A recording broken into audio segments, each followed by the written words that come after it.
إخوان، السلام عليكم، مرحبا بكم من جديد في قناتكم قناة كريم الطيبي.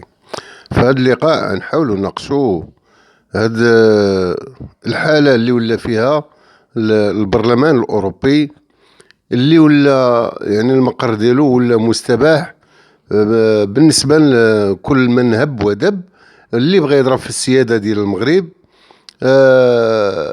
يجي تما ينهض البرلمان الأوروبي. ذاك النهار يعني كاين داك البرلمانيين الاوروبيين اللي كانوا بغاو يعني الخدمه في المغرب وتناولوا الكلمه على المغرب وصدروا من تمايا واحد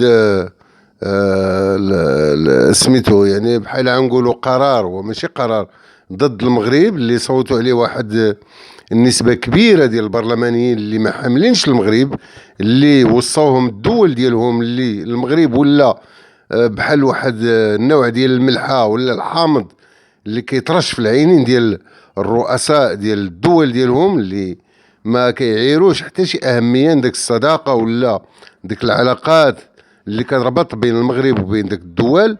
الان يعني من بعد داك التوصيه كيستضيف هذاك البرلمان الاوروبي، كيستضيف هذا المعارضه المغربيه اللي كتسمي راسها معارضه. بالنسبه لنا حنا خائنه، هذيك غير خائنه ديال الوطن ديالها وخائنه ديال الملك ديالها وديال الملكيه ديال البلاد ديالها، خائنه لان اختارت داك الطريق اللي هو مغاير من داك الطريق ديال الوطنيين اللي تابعين للبلاد ديالهم. ولكن حنا ما غاديش نلوموا هذا دابا حتى النهايه، وغادي نشوفوا نهايتها كيفاش غادي تكون، لان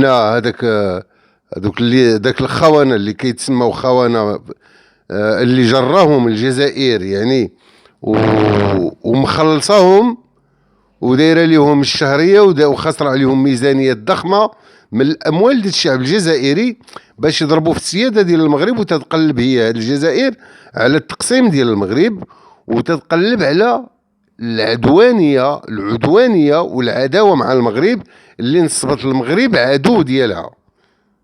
بينما المغرب ما كيكن هاد الجزائر الا الود والاحترام والجوره يعني والامان والسلم فسميتو يعني في المجاوره ديال هاد البلد هذا. ولكن يعني الشرذمه ديال العسكر اللي حاكمين هاد البلد الجار اختاروا هاد الطريق هذا وديال العناد ضد المغرب، وما عرفناش علاش، لان قلنا بعض الامثله علاش هذا، ولكن ما كنوصلوش التفسير الصحيح والحقيقه اللي هي ربما كيعرفوها غير هما، اللي هي ديال النقص ولا شي مركب نقص ديال اللي عندهم هما في المخيله ديالهم، في دماغهم وفي الدم ديالهم، وما هي الا الغيره والحسد.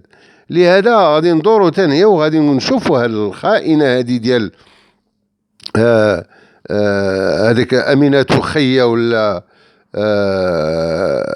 هذه الصحراوية اللي كتسمي راسها هي يعني معارضة. بالنسبة لنا كما قلنا احنا هي خائنة، اللي استضافها البرلمان الأوروبي وعطاوها الكلمة، وينك يا كلمة في واحد الحضور ديال جوج الناس تمايا وكيتصنتوا ليها، وجالسة يعني تهضر على المغرب بالسوء وهذا في سيادة المغرب اللي هو دولة وملكية معروفة من زمان، وفي علاقته مع الاتحاد الأوروبي اللي عاد بدا كيقلب دابا. وحنا عرفنا الجذور ديال هاد الأزمة والجذور ديال هاد الشنآن منين جاي، اللي هو بالضبط من العلاقات ديال المغرب مع الجزائر، وزيد عليها فرنسا في هاد الأخير، في هاد السنة الأخيرة العلاقة ديال المغرب المتشنجة مع فرنسا اللي ما بغاش الرئيس ديالها يلبس ديك النضادر اللي عطاه المغرب باش يلبسهم ويشوف بهم ديك العلاقات ديال فرنسا مع المغرب، يشوف بها ديك النظارات يشوف بهم يعني الصحراء المغربيه، ما بغاش يلبسهم. احنا كننتظروا حتى نشوفوا. هذا هو اختار هاد الطريق يعني الملتويه، وهي في النهايه غتوصلوا حتى داك المحطة اللي غيلبس فيها داك النظارات، سواء كان هو هذا الرئيس هذا أو الرئيس اللي غادي يجي موراه. لهذا حتى بالمناسبة في هذا النهار ديال اليوم المغرب كيفصل، يعني كينهي المهام ديال داك السفير ديالو محمد بن شعبون، داك السفير المغربي اللي كان في فرنسا، نهالو المهام ديالو وسالينا من داك العلاقات حتى نشوفوا هاد فرنسا شنو غتختار في العلاقات ديالها مع المغرب. لهذا هاد البرلمان الاوروبي لا اثر هاد يعني الاستقبال ديالو ديال هاد السلطانه خيا الخائنه اللي استضفها تما عنده، وجالسه كضرب في السياده المغربيه يعني وجالسه تتمجد في ذاك الشعب الصحراوي، الجمهوريه الصحراويه، وكل ما هو اللي حنا ضد السياده ديال المملكه المغربيه، على ما رأى ومن سمع من الدول الاوروبيه كامله والعالم. علاش؟ فقط لان المغرب اختار واحد الطريق ديال الوضوح مع الدول الاوروبيه، وبالضبط مع فرنسا اللي ما بغاتش تختار نفس المنهج ونفس الطريق اللي اختاروه مع المغرب، وهو الوضوح والاعتراف بمغربيه الصحراء، وتخرج من ديك المنطقه الرماديه اللي ما بغاتش تخرج منها، هي ما هي لا هاك ولا هاك. معليناش حنا في جميع الاحوال هاد السيده هذه اللي اختارت هاد الطريق، واش هاد البرلمان الاوروبي ولا الاتحاد الاوروبي ولا البرلمانيين الاوروبيين ولا هاد المسؤولين اللي في اوروبا كامله، واش ما شافوش ديك السيده ملي لابسه داك اللباس عسكري ومحرفه، يعني ودايره على كتفها داك السلاح الناري اللي هو الكالاشنيكوف، وتتصور به باللي انها هي يعني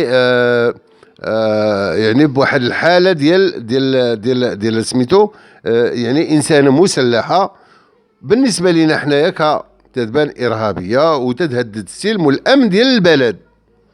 هاد البلد الجار ديال الاتحاد الاوروبي، الجار ديالو من الجهه الجنوبيه ديال اوروبا، اللي محافظ لهم على السلم والامن ديالهم، وكيبغيو هما يرتبوا كانه دركي او بوليسي ديالهم، حابس عليهم هاد الدول الاوروبيه اللي كما قلنا، يعني هاد الدوله المغربيه ولا المملكه المغربيه اللي هي الجاره ديالهم في الحدود ديال الحدود الجنوبيه ديال الاتحاد الاوروبي، ديال الدول الاوروبيه في البحر الابيض المتوسط، واش ما كيشوفوش شنو شاد عليهم اللي معتبرينها هما بغاو يعتبروها كحارس ديالهم ولا دركي ولا يعني بوليسي شرطي ديالهم من الناحيه الامنيه، حبس عليهم شله ديال كما قلنا الفيالق والامواج ديال الامواج البشريه ديال داك الناس اللي يعني اختاروا يخويو هاد الدول ديال افريقيا اللي هما كيعيشوا في واحد الازمات وكيبغيو يتجهوا يعني بفيالق ولا مجموعات ديال الهجره السريه في الاتجاه ديال الدول الاوروبيه، والمغرب هو اللي كيقوم لهم بداك الحراسه ديال هاد الحدود من الناحيه الامنيه ومن جميع ديال المناحي. واش ما كيشوفوش هاد المصالح هادي كلها هما كيضربوها بيديهم، هما كيقلبوا على التخريب ديال ديك العلاقات انطلاقا من هاد المسائل هادي؟ واش ما كيقراوهاش واش ما كيشوفوهاش هاد المسؤولين ديال الاتحاد الاوروبي ولا البرلمان الاوروبي ولا هاد الناس الاوروبيين المسؤولين على السياسه في اوروبا؟ واش ما كيشوفوش شنو كيديروا مع المغرب؟ دابا ملي كيستضفوا هاد الخائنه هادي، هاد الخائنه المغربيه اللي كيستضفوها في البرلمان الاوروبي، شنو معنيتها؟ شنو كيضربوا في السياده ديال المغرب وفي العلاقات ديال المغرب مع اوروبا؟ واش ما كيبان لهمش انهم هما كيخربوا هاد العلاقات اللي بين المغرب وبين الاتحاد الاوروبي بيديهم؟ هما كيختاروا هاد الشيء. ولكن هاد فرنسا الغادره، فرنسا الحسوده، فرنسا الحقوده بالرئيس ديالها هاد ايمانويل ماكرون، هاد المكروه، هاد المخلوق المكروه اللي ما حملش المغرب يشوفوا في واحد الصوره زوينه، في واحد الصوره مشرفه، واحد الصوره ديال التقدم، يعني بغى يشوف المغرب غير في واحد الصوره ديال الخنوع والخضوع. لهذا دابا اختار هاد الطرق الملتويه كلها باش يحبس المغرب عن التنميه ديالو، وبدا كيعرض. دخلنا الاتحاد الاوروبي والبرلمان الاوروبي يعني باش يقاوم المغرب ويحبس المغرب، يعني وكانه وكيقول مره يخرج لنا الناطقة باسم الخارجية ديال فرنسا، مرة يخرج لنا سفير ديال فرنسا في الرباط كاين فيه كيقول لا العلاقة ديال المغرب مع أوروبا مع ديال فرنسا مع المغرب راه مزيانة، ما كاين حتى شي حاجة، ما كاين هذا. يعني كيعطيوها الكذوب يعني علانية. وحنا كنشوفوا، حنا مواطنين عاديين كنحسوا كنشوفوا عارفين يعني هاد العلاقات ديال فرنسا مع المغرب متشنجة، كنشوفوها كيسودها البرود. علاش كيجيو كيكذبوا علينا؟ علاش كيكذبوا علينا وحنا مواطنين عاديين؟ ديك الناس ديال غير عاديين عارفين اشنو كيطرا في العلاقات ديال فرنسا مع المغرب. علاش غادي يجيو يكذبوا علينا هما وغيدرقوا الشمس بالغربال؟ لهذا حنا كنشوفوا هاد السياسه ديال فرنسا مع المغرب راه غنمشيو معاه حتى النهايه، واخا نبقاو ناكلو غير التراب، راه ما غنخليوهاش تركع المغرب. راه المغاربه راه حنا وصلنا واحد الدرجه ديال الوعي، فهمنا رزقنا كيفاش كديه لنا فرنسا، فهمنا كيفاش الثروه ديالنا كديها فرنسا، فهمنا كيفاش انها بغات تسيطر لنا حتى على الاجواء ديالنا. وصلنا واحد الدرجه ديال الوعي اللي غادي نحبسوا فيها داك الشيء، داك النعمه اللي كندير لنا فرنسا وما خلاتش يعني الشعوب ديال افريقيا وبالخصوص حنا كنهضروا على الاقل كنهضروا على بلادنا حنا اللي هي المغرب. الا بغات ديك العلاقات ديال كل شيء رابح كيفنا حنا كيف هي، يا ودي واخا ما بغاتش سالينا حنا من ديك العلاقات، وحنا تحت الرايه ديال المغرب والقياده ديال جلاله الملك والشعار ديال الله الوطن الملك، وحنا جنود مجندون وراء جلاله الملك في السراء والضراء، وحنا كنوقعوا له على بياض ياخذ اللي بغى يعني في القرارات ديالو تجاه هاد فرنسا. بالضبط هاد فرنسا هادي حتى ركعوها كما ركعوا من قبل منها اللي كانوا كيفهموا اكثر منها حتى هي.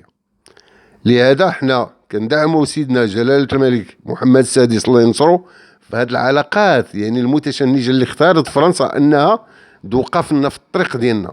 حنا غنوقفوا مع ضدها حتى نوقفوها عند حدها. لهذا حنا ما غاديش نستسلموا لهاد فرنسا ولا السياسه ديال فرنسا حتى نشوفوا تدلبس داك النضادار اللي اعطاها ليها يعني المغرب، داك النضادار اللي باش تشوف يعني به داك سميتو العلاقات ديال المغرب معها بالخصوص ما يهم السياده المغربيه والمنطقه الجنوبيه اللي هي الصحراء المغربيه. ديك الساعات احنا مزيانين واحنا موجودين، العلاقات طيبه معها. اما هاد الجزائر اللي نصبت راسها عدوه لينا فاحنا كنشكروها بزاف، لان داك الخونه ديال المغرب اللي داك المرتزقه واللي ما كان عنده باش يعيشوا هذا راه عارفينها كتصرف عليهم، وحنا نقولوا بحال حنا اللي مصيفطينهم يعيشوا معاها وتتصرف عليهم ميزانيه والاموال الطائله ودير معاهم بخير، دايره ليهم الرواتب ديالهم بنبطوش 30,000 دولار يعني 30 مليون في الشهر. داك الوزاره ديالهم راه ب 12 مليون في الشهر. وهاد الخونه بحال هاد امينه حيدر ولا هذه خيه عارفين كيعطيو 5 مليون في الشهر يعني 5000 اورو في الشهر.